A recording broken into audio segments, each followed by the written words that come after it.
Good evening, everybody, and welcome to Candid Conversations. I am your host, the laid back, down to earth life coach, Aisha isReal, and we have an exciting show for you once again. I'm so glad that you're here. So I really don't have a lot to talk about, except for the weather change. You guys know I am all about the warm weather, and Chicago literally said, "Nope, it's time for fall, and get your coat out." I actually had to wear a thick jacket and some Uggs this weekend, which is not what I like to do. I mean, I like my clothes, but I don't like the cold. And it's not even cold yet. But I'm never ready. But anyway, so tonight we have a lot going on. So if you are one of our email subscribers, then you were already privy to the information that we are going to have guest co-hosts for Girl Talk during our show for the rest of the season. We are looking for a permanent co-host, and so we have some young ladies that are going to rock with us for one show at a time for a few shows during the season. And so what you can do is give us your feedback. As always, I want you to leave comments during the show, but specifically for those young ladies, you would need to join our Candid Conversations Facebook group to be able to give your feedback and chime in, uplift them, give them some pointers, let them know what they did well, and all those kinds of things. So tonight we have Candie. She is going to be our guest co-host for Girl Talk. So get ready for her and just be ready to show your love and support like you always do. Okay, so you know the first up on the show is the boss chick.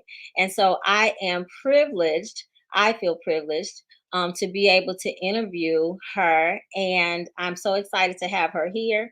I don't really know where to start. She has so much going on. She's a very important person in the community, and I have some important questions to ask her. And I hope that you do. You can also get your pen and paper ready. As always, our boss chicks are always dropping some knowledge. So, without further ado, our boss chick this evening is Dr. Audrey Tanksley, president of Cook County Physicians Association. And I'm pretty sure I said that correctly. So hold tight, and she is up next.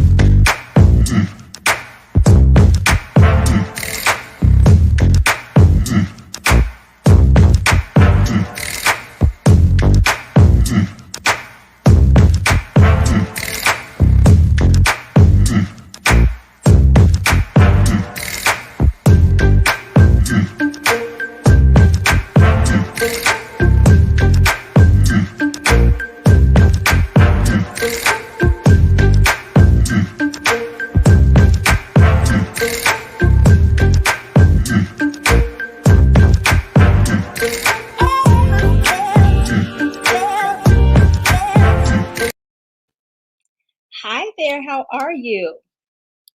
Oh, you're on mute. I was on mute. Sorry. I'm excellent. How are you? I'm blessed. I'm so excited to have you here, and I have some questions, but I'm gonna always I let the boss chick introduce herself, and then let us know who you are, what you do, and then I'll come in with the questions to further the interview. All right? Absolutely. Ready to get started? Absolutely. Sounds like a plan.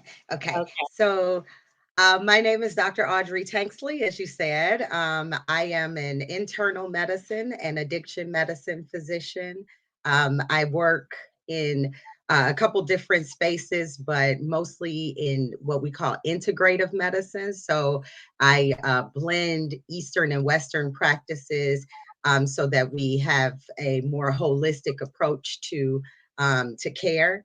I am from the South Side of Chicago, born and raised, and that is extremely important to me because that's actually what I advocate for. So, as you mentioned at the top of the show, and yes, you did say it correctly, Yes. I am the president of the Cook County Physicians Association, and that is an organization that has been in this area, the Chicagoland area, since 1911.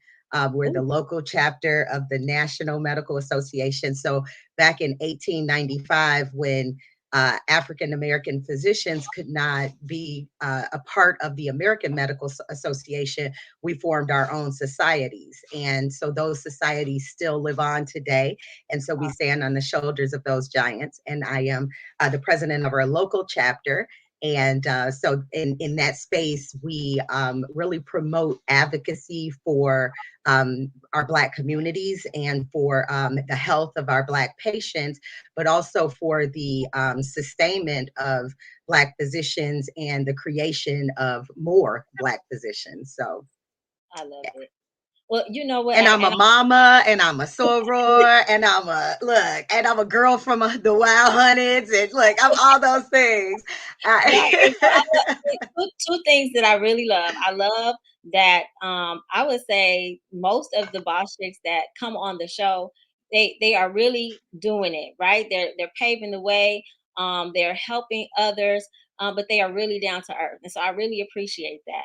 And another thing that I love is I love our people, our resilience, our resistance to, I mean, we just keep getting back up. And so with you saying that you this organization was created because we weren't allowed to join the other ones. I love the fact that we are like, oh, you're not gonna let me in? Okay, I'll just start my own. And I just love that. I mean, That's how I we mean, do. really, it's like a community of bosses, right? So it's not just the chicks, right? Exactly, But we have it. exactly.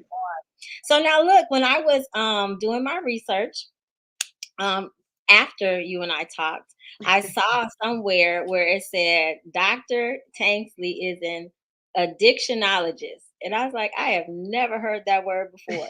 So, can you tell me what that means exactly? Absolutely. Of course I can.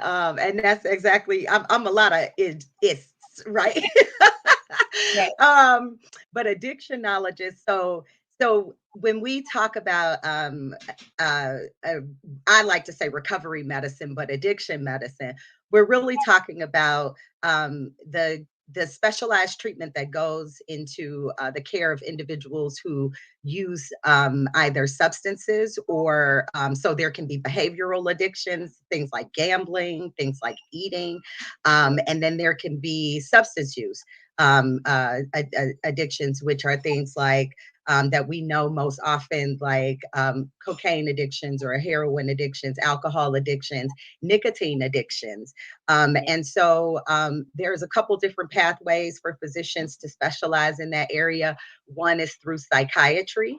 And so you'll have psychiatrists who specialize in addiction medicine. And then there's another pathway for individuals like myself who are not psychiatrists. So I am an internal medicine physician. And so, generally when we think about internists, we think about like hospital medicine doctors, the doctors that may be in your primary care settings, the ones that manage really complex care Yeah. of patients, so diabetes, high blood pressure, heart failure, those kind of things.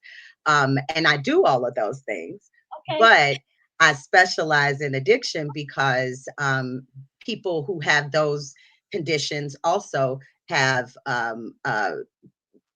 times that they struggle with those with substances as well too, which is really my area of expertise, is more in the substance use space. And so addictionologist just basically means somebody who focuses in the study of addictions. Okay. I like to say, like I said, recovery, because um, I really promote a lot of the healing that goes along with recovery. I do manage medications, so that is one part of it. But I tell all of my patients that's only a small part of it. Really, Okay. when we talk about recovery, we're talking about the work that goes into healing many of the traumas and the reasons why people continue to use substances.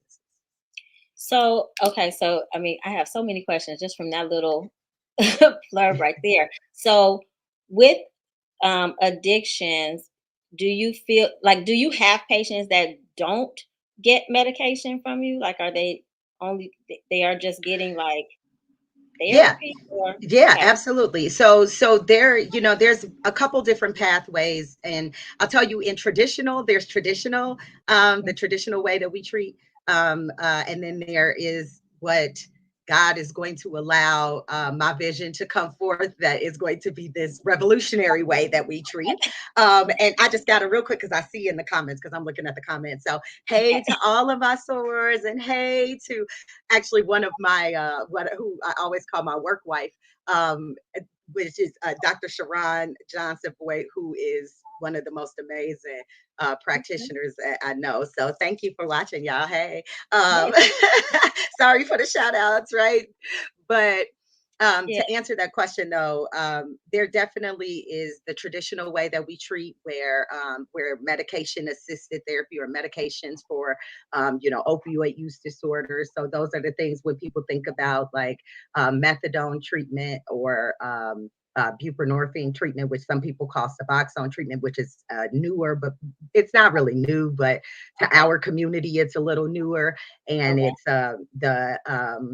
it's the outpatient. Look, everybody saying hey now. I just got to say hey to everybody. Hey, y'all. But the outpatient treatment. And so that's one of those things that I do, right? That is definitely something that I do because a lot of times when you are, especially in this space, you want to meet people where they are. And if you're coming in a time where you're in withdrawal, you're not going to listen to me about breathing deep. You're not going to listen to me about those kind of things. You're not in that space. And so sometimes we do need to use medications in order to help people get to kind of meet people where they are to get to the space that they need to get to for recovery.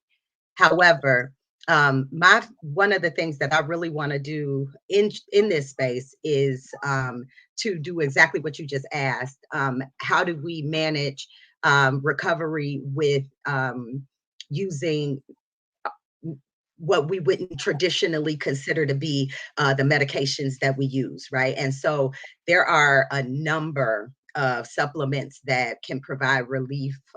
There are definitely different mind body techniques that individuals can use that can help with a lot of the, and different cognitive behavioral therapies that we do that can help with the healing processes that go along with it. But we don't have very many of those spaces that exist. They're Yeah. not reimbursed by insurance companies. Okay. Which is why you got to come up with this revolutionary way of approaching it, right? Absolutely. Okay. Very cool. So now, because I have some questions that I have in my mind, but as you're talking, other questions come up. And so, Go for it. what made you choose to go into? I mean, you are a medical doctor, but what made you choose to focus on addiction? Like, was there something pulling at you? Did you see something, or what made you choose that?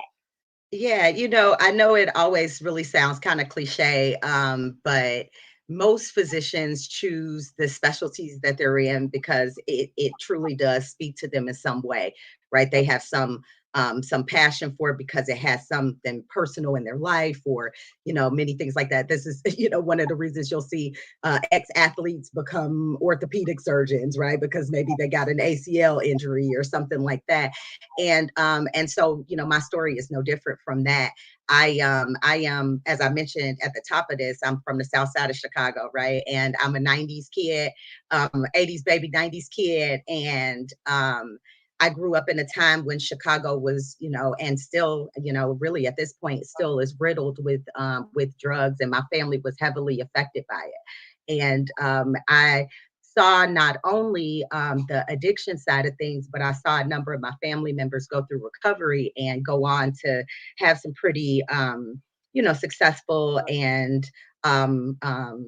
reintegrated lives, right? And so when I was in medical school, the way that my attending physicians often treated the patients who had substance use disorders, who were in the emergency room or in the hospital, and had addictions, was, disheartening to me, because it made me really think, is this how somebody treats my father or my mother or my aunt? And so I wanted to not only because a good part of my career, I say that as if I'm like super old into my career, right? But at the beginning of it, I did a lot more in academics, and really the impetus for that was because I wanted to teach what good medicine looks like, especially to those most disenfranchised from our healthcare system. Got it. Got it. Okay. And so, um, I know you're so busy and you have so many wonderful things going on, but I want to know specifically, how does one become the president of Cook County Physicians Association? How do you how does that happen? You know, I am honored to be able to represent the Black physicians in the Cook County land area. I must say that. Um, how do you become the president of the organization? Well, I think part of it is commitment. We have meetings, so attending those meetings and being a representative in not only in the spaces that we work, but also in the spaces where we are visible, right? So in the community. And so one of the things that I say is probably my biggest passion is community service. And another thing that is my passion is legislation and policy.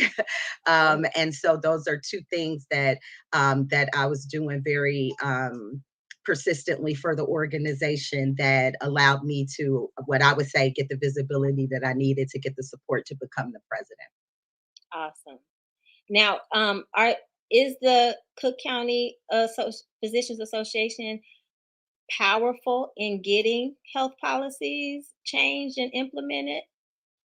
Well, I'm going to say this. I think like most of our institutions, we have had periods of time where we've lulled, but we've absolutely had more periods of times where we've excelled.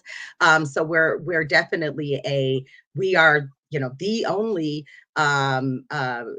organization that has been around as long as we have and had this powerful of a voice. We have some extremely powerful members of our organization who are doing most of the leadership, or most of the leadership spaces in the DEI spaces in the city and in the Cook County land area. A lot of people think that we're just Cook County Hospital, but we're actually Cook County land, right? And so our members span this entire area. So we are definitely moving in the legislative area more effectively now. And I think now that COVID is over and we're able to get down to Springfield and actually, see our legislators face to face, that will also be more beneficial. But we definitely submit things like expert testimony on behalf of situations. So for example, the Mercy Hospital situation that we all know about, right? When we unfortunately were about to lose that hospital in the middle of the pandemic. That was something that our organization was very adamant had to be at the forefront of Okay. a lot of the things that we did. So we wrote letters to the legislators, we wrote letters to the governor, and did a lot of things in order to try and help with the healthcare pillars that the Illinois Legislative Black Caucus created around the healthcare and around federally qualified health centers. And so, yeah, I would say we're powerful. I Like mean, I nobody else didn't is think doing that what you we're weren't. doing. Right. No, I didn't think that you weren't. I just kind of wanted to hear out of your mouth how, Yeah, we're like, bosses out here, like honestly, and really everything that we do is because we are the doctors that work in the Black communities. Like mhm, the evidence is there that Black doctors go back to their communities to work, and so we're the ones who are taken because we are we are the community. We are these are our grandmothers and cousins and right. family as well too, and so we want them to have great healthcare. But one more quick thing, and girl, Yeah. I could talk forever, Aisha. So you better shut me up because I could Okay. talk forever. But All one right. real quick thing I did want to say is when I say that we stand on the shoulders of giants, like I just have to put this out there that we have uh, um, people that the people that started our organizations and carried it forward are people. No one ever talks about, a physician named Dr. Leonidas Berry. And Okay. this physician literally was part of, a group of physicians that were chartering airplanes back in the 60s and Oh, flying wow. down to Cairo because there were no Black doctors there. Right. Oh, The wow. our doctors were, they put the first fundraisers on for DuSable Museum to be in the location that it is now, so that it wasn't in a basement. Like Right. we stand on shoulders of Mm-hmm. doctors that have been ingrained in our community for, you know, since we've, Yes. really been movers and shakers in Chicago. And that's why I love this city, right? Because at one point we had the most millionaires, right? Mhm. We had our own hospitals. Chicago, yeah. Amazing. That doesn't exist anymore. And Yeah, I just find it, it's like we've almost taken steps back. And so what we really want to do is make sure that we are reclaiming our communities. absolutely. I love it. I love that you're so passionate about it. And I know that when you and I talked, you had mentioned that there were some, I don't know if they're new or dangerous or just drugs that are out there that you wanted to warn people about. Um, Yeah. yeah, can you speak on that? Yeah, I know we were kind of talking about fentanyl a bit, because that's the big scary one that we keep hearing about in the news, and I think it is important for us to talk about it because it's killing a lot of our children as well. And actually, when even when we talk about, we do talk about our children, and I'm very passionate about children, but in all honesty, I'm an adult physician, and so when I look at my population that's dying the most, it's Black men between the ages of 40 and 60. And that really saddens me because my best friend in the world, God rest his soul, was my grandfather, who was a Black man. And Oh, my father, who raised me, is Black man, and I'm married to a Black man, and I have a Black son. And so I think about those kind of things, that they're the highest population that are using these drugs, and actually, one of the higher amounts of the young men, who are starting to use these. So fentanyl is an opioid like substance, and I say that because it's actually a synthetic opioid, so it's not even real, right? oh, It's okay. man-made in a lab. It's something that we actually use in medicine for pain management of really severe pain, like cancer pain. Right.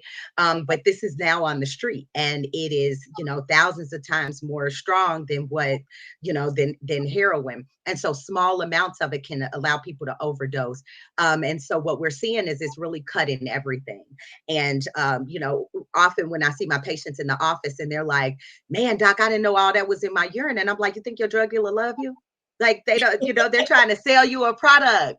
Right. Right? They don't they're not like, let me get him the cleanest thing I can find. Like, no, I'm cutting this up because I'm trying to stretch what I need to make money and put it in my pocket as well too, right? Because it is unfortunate, but it is the economy that exists in a lot of our communities.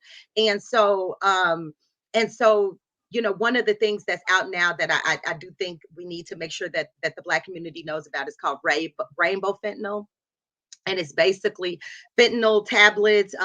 They're pills. So pills have come to our community now. It's no more just like smoking, rock or heroin or anymore. Is People are popping pills, and so a lot of the pills that kids think they're getting, so they think they're getting a Percocet, which is a prescription pain pill, but they're Mhm. really not getting these prescription pain pills anymore because doctors are locking down on those things and are not really prescribing them in mass abundance the way that they used to.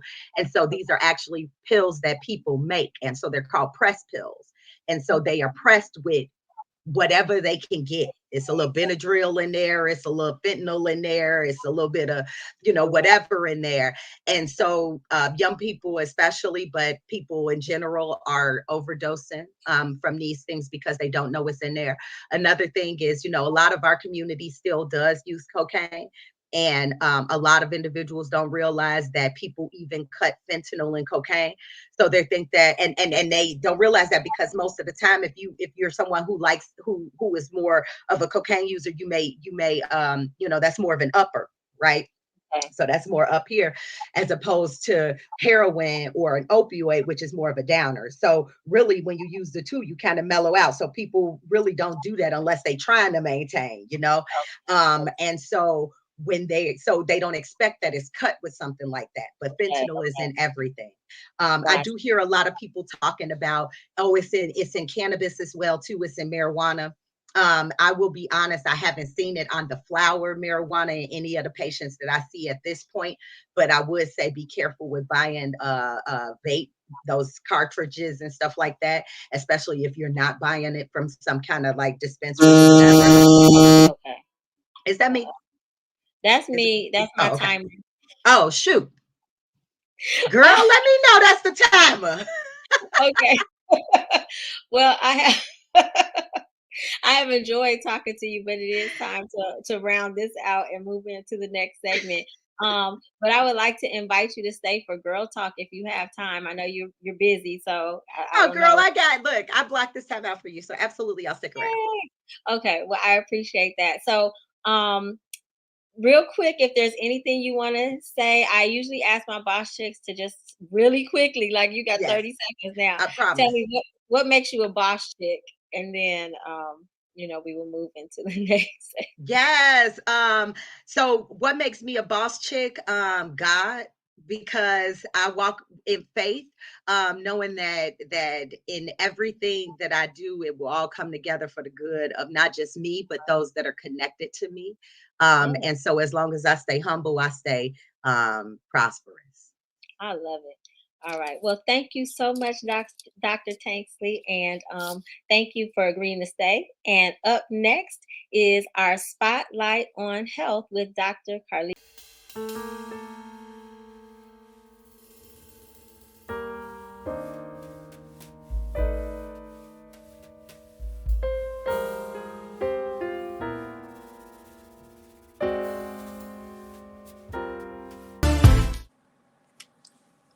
Hey everyone, I am Dr. Carletha Hughes. I am a pediatrician, and today is my segment to talk about Spotlight on Health. And what I'm going to talk about first is because everyone knows October is Cancer Prevention and Breast Cancer Awareness Month. So I just want to talk about a few facts with breast cancer awareness. Number one, I just want to remind everybody breast cancer is the second most common cancer among women. It's only secondary to skin cancer. And what breast cancer is, it's when your breast cells grow out of control, they go haywire.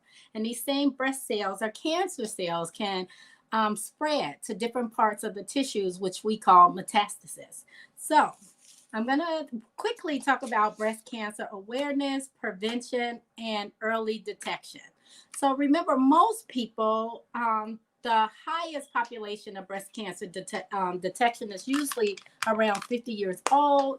So what they usually do, they suggest that we all get mammograms starting at 40 and older. So 40 and older yearly, usually they want women to get a breast cancer screening or a mammogram, which is like a high-tech x-ray of the breast to detect for cancer cells. By saying that, just remember that if you have a family history, especially a strong family history of breast cancer, you should get checked 10 years before the youngest person was diagnosed. So let me give you an example. If somebody was diagnosed at 42, you shouldn't wait till you're 40 to get screened. You should start talking to your doctor at 32, 10 years before the youngest person was diagnosed in your family, whether it's your mom, your aunt, um, anywhere that's close to your genetics, the youngest person in your family with a history of breast cancer. You should start talking to your doctor so you can get screened at least 10 years before the youngest person was diagnosed in your family. All other women, they suggest mammograms around 40. Now, why is it important in our community? We are the number one community, African Americans, to die of breast cancer. And we're not the highest population of getting breast cancer, but we're the highest population of actually dying of breast cancer. So that's very important. If you have a strong family history, make sure you talk to your doctor. Be persistent. Be your own advocate to let them know I need to be tested. They even have genetic tests that's not always specific, but it gives you an idea how likelihood. But you also, again, can be your own advocate and tell them, no, I want early screening. So 10 years before the earliest person was diagnosed, 10 years before them. Everyone else, minimal age is 40 that you should get yearly screening. So what are some of the things we can do for prevention? Some of the warning signs that you can check. One, new lumps are lesions on your breast. So new lumps on your breast. So women should be doing at least monthly breast exams just so you can actually know how your breast feels, consistency, look for any changes.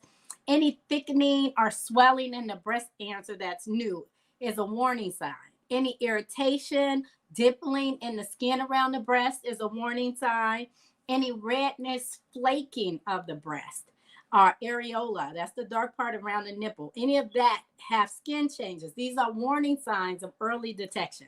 Any pulling in, so any reverting of the nipple or changes of your nipple is a warning sign that you should talk to your doctor about breast cancer. Any discharge of blood from the nipple is a warning sign. Any changes in the size of your breast, and any pain in your breast outside of your menstrual period and outside of norm. So if any of those things happen, you should definitely make sure you talk to your doctor and go in for breast cancer screening. Prevention is early detection, talking to your family, talking about family genetics and history. And also, I just want to talk about with the breast cancer, make sure that you're not increasing your risk. So if you have a high risk of your family with breast cancer, make sure you talk to your doctor, but also some things that you can be in excess that can increase your risk. So poor diet, overweight, obesity, smoking, can increase your risk. Drugs and alcohol can increase your risk. So just make sure you have knowledge and make sure you get your yearly breast exam, mammograms, if you're 40 and older.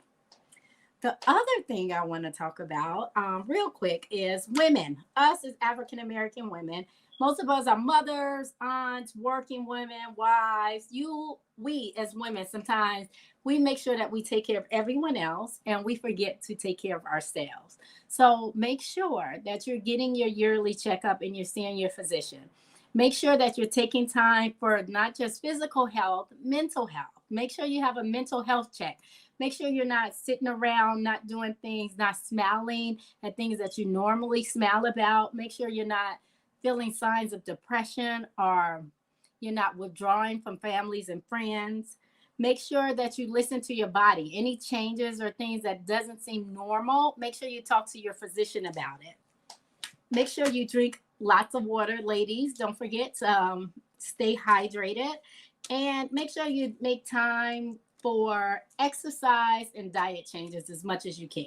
So make sure you at least try to take care of yourself.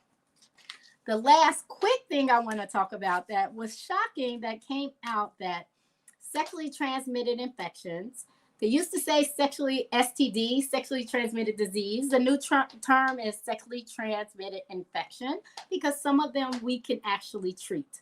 So sexually transmitted infections are on the rise. STIs, STDs are on the rise in America, especially since the pandemic. So some of the states have the highest rate of increase of sexually transmitted infections. One of the worst states, I'm just going to read the top 4 of highest transmitted sexually infections are Mississippi, Alaska, Louisiana, South Carolina. And it's a nice map that it'll show you here on the map. We have Georgia over there. We have Washington, Maryland, Philadelphia, New York. STI rates are on the rise. So make sure that when you're talking to your doctor about physical health, you're also checking out your genital health as well. And the COVID had a negative effect on sexually transmitted infections. They actually increased. And not only because they increased because we were all locked up, but also they increased because the screening became lower. We did not have, because we were locked up, people were not going to the doctor to check out and get their genital health checked. So just make sure you're taking care of yourself. You're thinking about making sure you're not having any changes Women, common signs to think about: any new change in smell, odor, any bleeding outside of your period, sometimes irregular menstrual periods, of course, vaginal discharge, any pain during urination, new pain during sex. These are some of the common signs that you can see that gives you a hint of sexually transmitted infections. But believe it or not, the most common sign is none. You can be infected and not know it. So make sure you always get your physical health checked. Make sure you all are out there practicing safe sex if you're sexually active. And most importantly, just make sure you follow up with your doctor, and you're not only checking out your physical health, you're also checking out your mental health. I hope I was I was helpful today. I know I went over a lot. Don't forget, October is National Breast Cancer Awareness. So don't forget to do your monthly breast exams. Make sure if you have a strong family history, you're talking to your physician about it. And make sure you all are practicing safe sex and getting your genital areas checked. Okay. Up next is Girl Talk. Have a blessed one. Bye. First and foremost, you need to have your wine. Oh, yes, it's time for Girl Talk with Dawn B, LaTanya, and yours truly, your laid back, down to earth life coach. All right, ladies, it's time to decide. Would you like a question, a scenario, or a personal truth? Think about it, but whatever you choose, just don't forget the wine. All right, now, it's time to get this conversation started. Hello, ladies. Hi, How are you? good. Uh-oh. Am I low or are you guys low? I don't hear everybody. It sounds really Oh, low. I was muted. Oh, something's wrong. Okay. All right. So it's time for Girl Talk, and I'm not going to spend a lot of time talking about it because we are a little bit behind schedule. I do not see. Okay, 7:37. All right. So here's the deal. The Girl Talk is where we answer relationship questions. Every lady on the panel has an opportunity to choose a question, a scenario, or a personal truth, and they have uninterrupted time to answer the question. And tonight will be the first time that I've ever asked, but if we could try to keep it that first one to like a minute, I think we can probably get everybody a turn. And so we're going to start with the lady who is next to me on the screen, which is Dr. Carletha Hughes. So you are up first. Are you ready? Can you hear me? Uh-oh, we lost somebody. Can you hear me? Yeah, I can't hear you. Is there a delay? I can hear you. I can see you saying you can hear me, but I can't hear you. So this one, mm-mm. Can you mute it and then unmute it? Let's see what happens.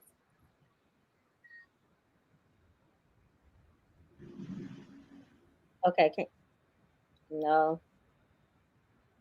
Okay, so I'm gonna go to Candie, okay, and then we'll come back. Oh, sure.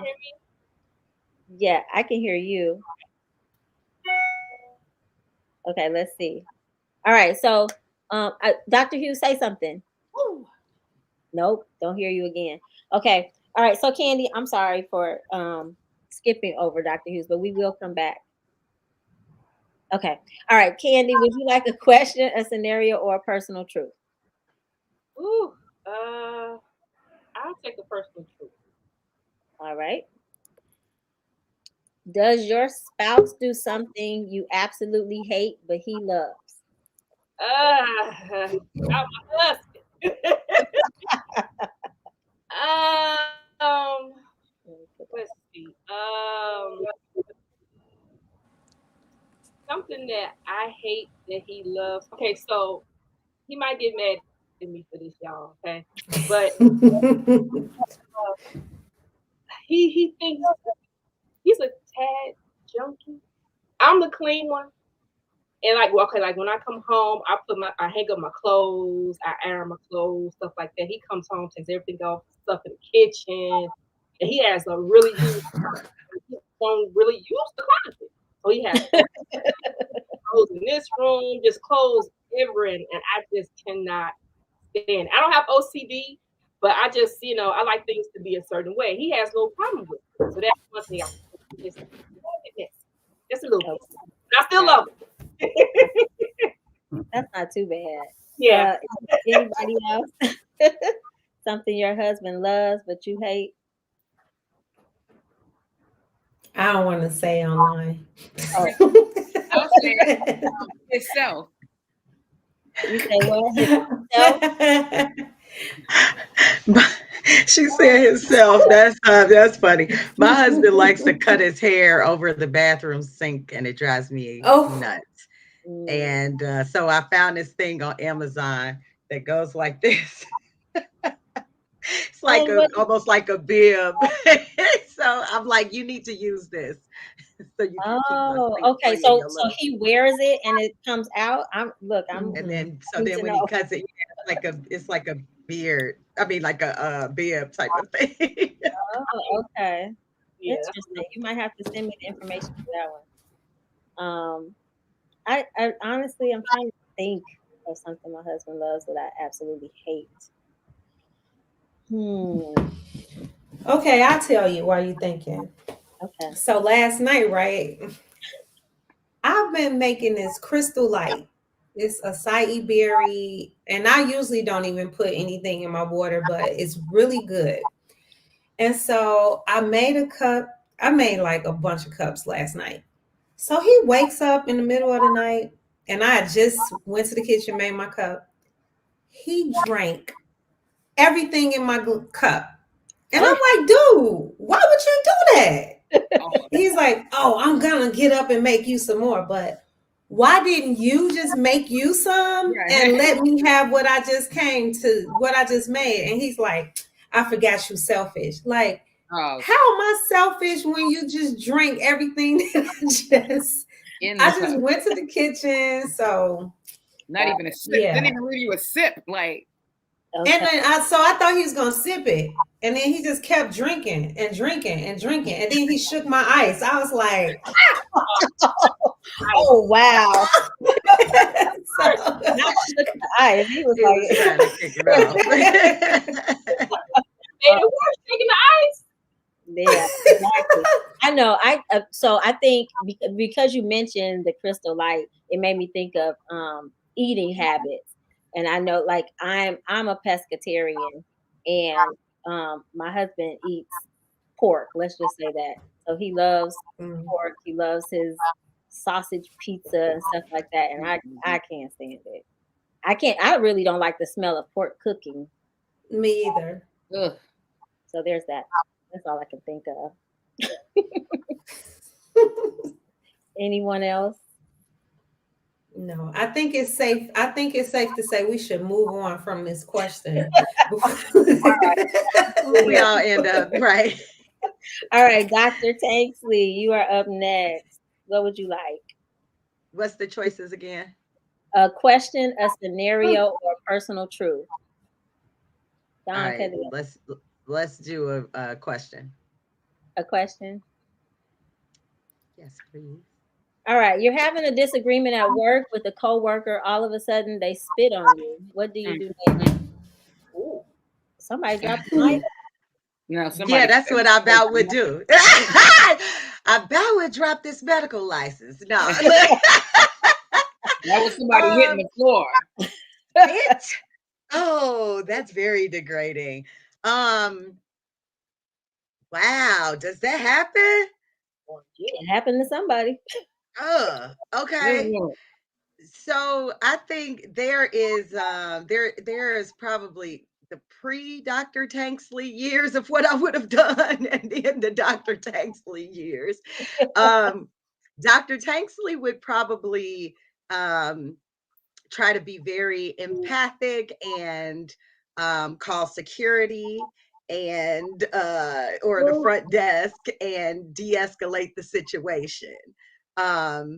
Pre-Dr. Tanksley would have took her earrings off.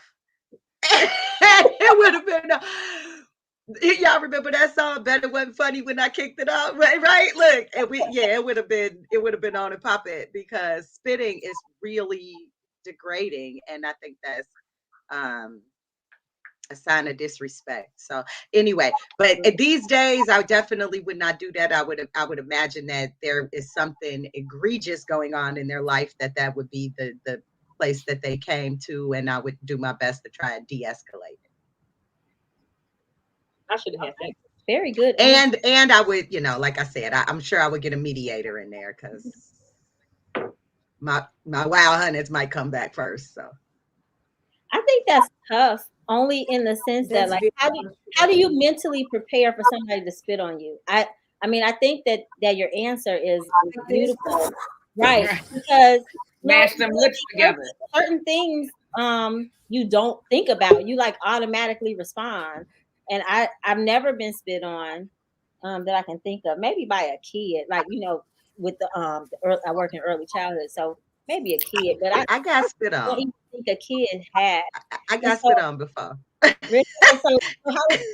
Okay. And so, did you react pre-Dr. Tanksley or? Yes, because I was in college and this was a guy, and it was right, but it was very disrespectful, and that's my point in it, is that that's a sign of disrespect. Like, there's nothing about spitting on someone that's like, oh, my bad, I didn't mean to do that. Like, that's something you have to intentionally do. And that's why I said, these days I would remember that I have a family and a mortgage, but well, yeah, God bless you. I don't even know that I could promise that I'm gonna remember that. I haven't been spit on, so I don't even know what my reaction would be, but I know that it would. I'm gonna be honest though. I'm gonna be honest. If somebody was to spit, I'll be ready to fight. That's just it. That's just me. I'll be in jail. I'm not even thinking about no mortgage at that time. I'm ready to fight, because that's something that is purposely done, and it is very disrespectful. That's just me. I'm just saying. And it kind of seems like you should just get an automatic assault, right? Is that assault, Dr. Hughes? I don't know. Or some Dawn. Look, I like Dawn answers. Doctor, so my patients spit on me all the time, so I see it a little different. Two babies, so you get spit on at work all the time. So it's a whole different thing. Got it.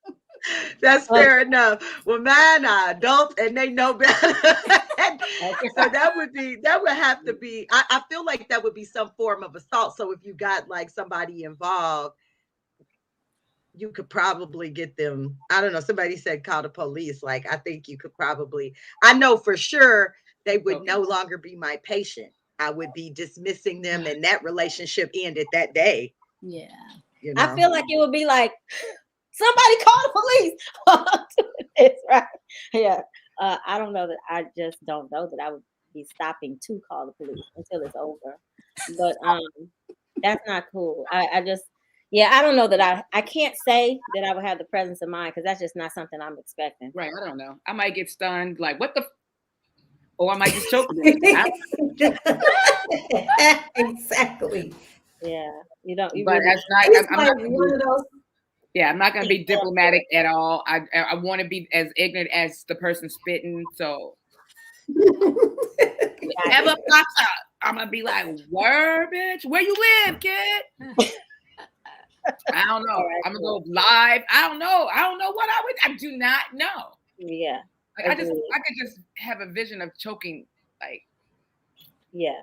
As I tell my kids, double leg takedown. I take them down from the bottom and then jump up and down on their chest. Okay. All right. Shall we move on? Wild. This is wild as hell. Like, I can't even imagine. And I have a grand imagination. I just cannot imagine standing there and somebody's like, and what if it get into my? What if your mouth was open? Right. No. Now what? I honestly, I'm gonna be like, yo, bitch, I got something. I wouldn't even have a chance to say that. And look, that's why I can answer the question from an entrepreneurial standpoint because I can't get fired for smacking somebody down. So I don't have a it was medical self-defense if they did it first, right? Man, I think the first thing will be the pot, like, and like Don said, yeah. So Like, yeah, it's time to move on. I'm getting mad. That's disgusting. All right, I gotta move on because we're running out of time. So Dawn, it's your choice. So what's the scenario? Love it. All right, here we go. I'm so confused. I've been dating this guy for 7 months, and today he asked me why I don't have a boyfriend. I'm hurt and angry, but I like him a lot. Should I tell him I thought we were together? Should I play it cool and continue as usual, or just move on? Damn, just grow up, goofball. Yeah, like, damn, you not my man? Just say that. Like, I thought it was your girlfriend. You don't have a boyfriend? Like, she's going to break up with him because she didn't communicate. What the hell? Well, you don't have a boyfriend. He bogus as hell, too. Maybe that was his pickup line, and his second question was, would you like to be my girlfriend? I like that. He's just waiting a long time to say that, or 7 months. Why you don't have a boyfriend? Damn. I mean, he just might be like a little. She should think a couple.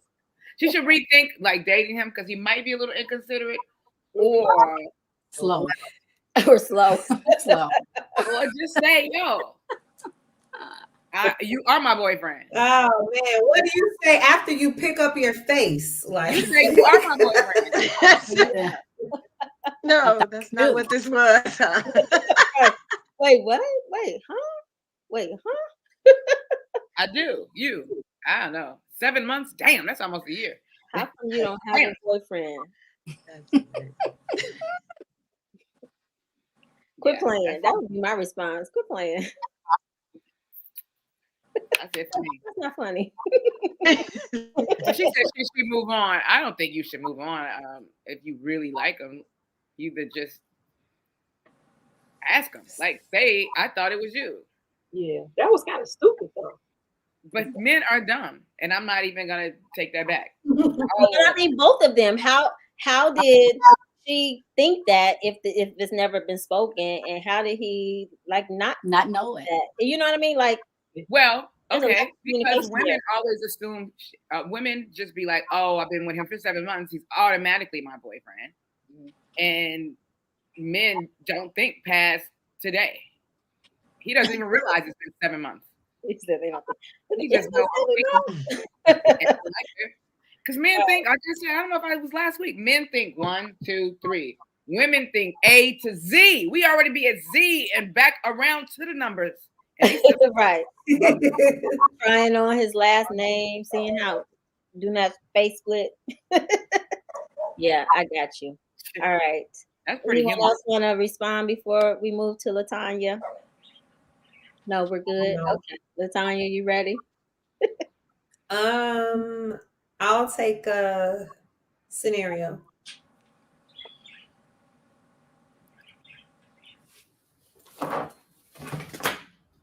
Oh gosh. Okay.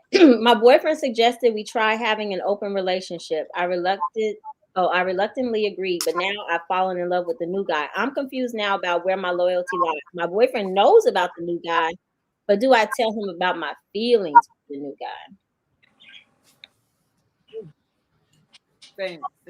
I don't know. I don't even know what to say to that. Know what your feelings, girl. I mean, why not? That's what happens when you invite other people into your relationship. And if the shoe was on the other foot, the man would definitely, if he doesn't tell the woman, he's definitely gonna show it. I guess. I don't know. I'm not into the kinky stuff like that. Well, relationships is not necessarily kinky. I mean, I haven't done it, but I'm thinking about polyamorous because I want to be like, I want brother husbands. I'm not going to be a sister wife. Agree to that. There will be no other women in that relationship. Exactly. Right. You're in my crew. Got it. Yeah, I mean, for her, like, I don't know. Ask somebody who is into that. I'm not a good person. I don't know what to say to that one. For the first time, I think I'm speechless. I don't know. I feel like if he introduced it, he introduced the idea of it being an open relationship. He opened the door. He had to have known that there were going to be the possibility of consequences, not necessarily because some people have open relationships. But if he had to like convince her to do that and she agreed, he had to know there was a chance, right? And so it's kind of on him. I feel like she should let him know so that he knows what he's dealing with. He was bold enough to suggest sharing the bed. She should let him know. I I mean, think. but does that really mean staying in the bed or just goes hanging out? If Yeah, she sees somebody else, now she has feelings for that guy. Wait, what? I'm sorry. Go ahead, LaTanya. They sharing the bed, the couch, the car, the wherever they are sharing. Oh, I get what you're saying, Don. What is Dawn They saying? sharing her, basically. They may not be sharing her at the same time, but she's getting shared. Uh-oh. She's getting passed around. Ain't no fun if the homies can't have none. Ain't no fun. And she's having more fun with the other homie. Yeah. Right. So I don't know, girl. That's the risk you're taking if it's an open relationship. You can possibly fall for that other person. So I think a key question we would have to probably ask her is, okay, now that she has feelings for that other person, is she moving toward only being with that other person? Because now she's considering leaving her original boyfriend. Then yeah, she needs to say something before he looks up and is like, where'd she go?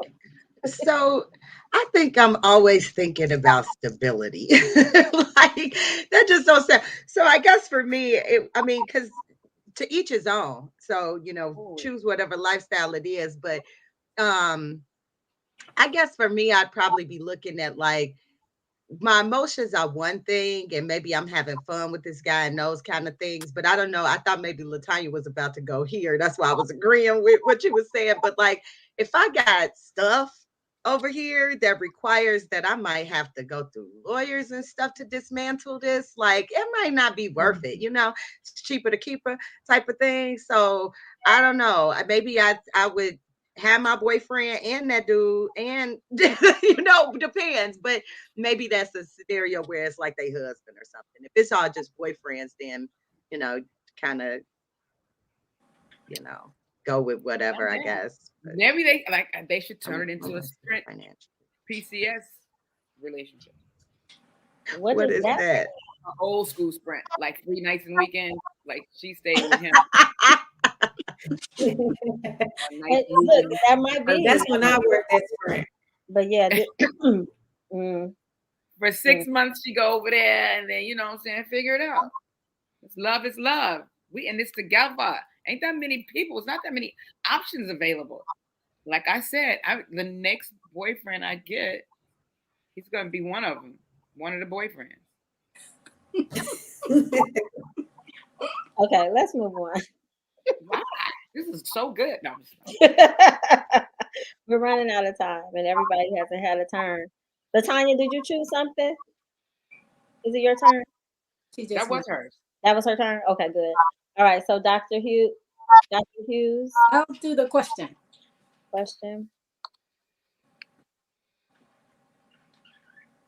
All right.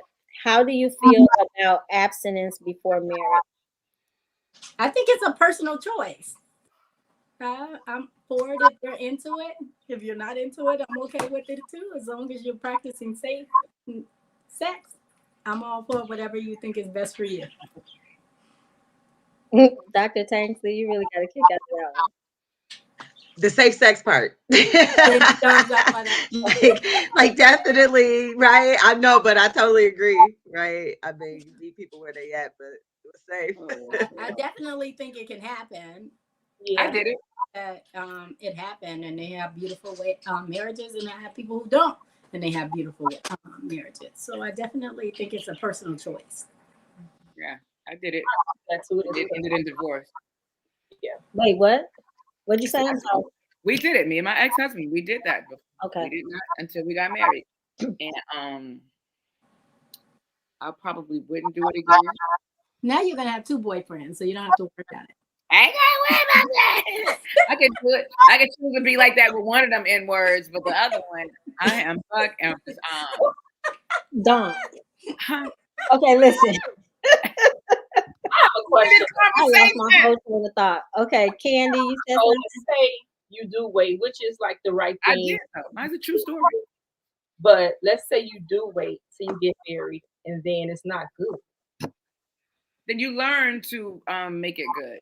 That's when you have start to do a lot of teaching.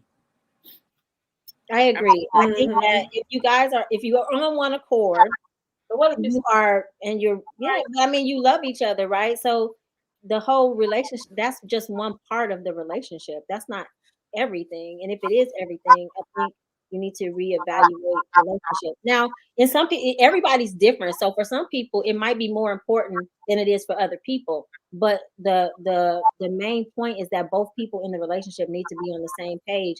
And if you love each other, you should be willing to explore with your spouse. Like try some, okay, it might not be good, but I mean, if you're married, right, you went in for the long haul, you're gonna be there a while. So try some different things.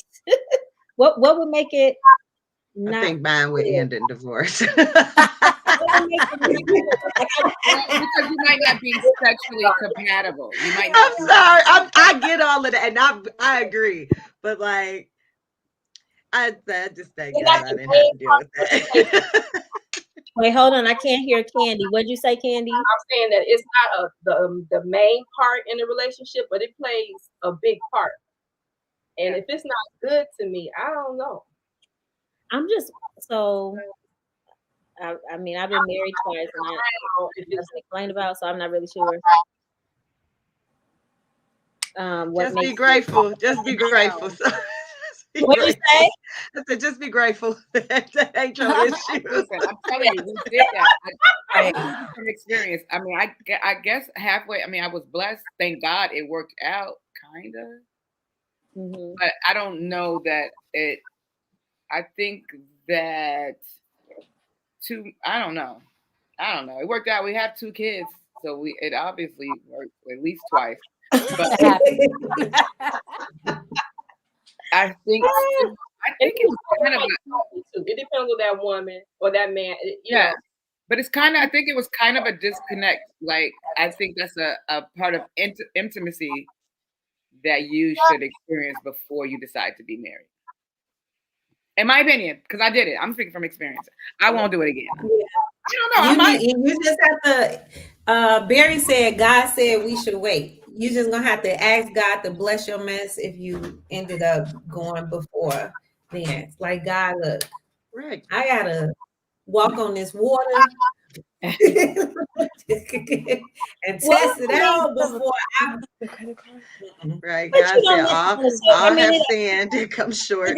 That's true, but there's so many different things. I mean, if you are very spiritual and very close to God and you trust Him to lead you to the right person, He knows what you want, right? God knows what type of person you are. God knows what makes you happy. God knows what satisfies you. If you're relying on God to bring you that person, but if you're doing all the work on your own and you're making all the decisions, then you gotta deal with what comes.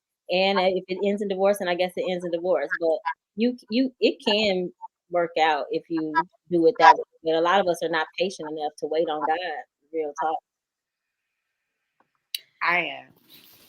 Well, I passed that You know what? I'm phase. not even going. I was just gonna say, like, And I literally, didn't I've wait. been with my husband since I was 19, 22 years ago. I don't Congratulations. know, and I ain't gonna lie, I was not walking with God at that time. So thank God He gave me what I needed to stay in it this long, because I wasn't, you know. But I can't speak from that. But I think that sounds like what I would counsel my daughter. Yeah. Well, I mean, yeah. If I would tell my younger me, right, I would counsel her that. Yeah, agreed.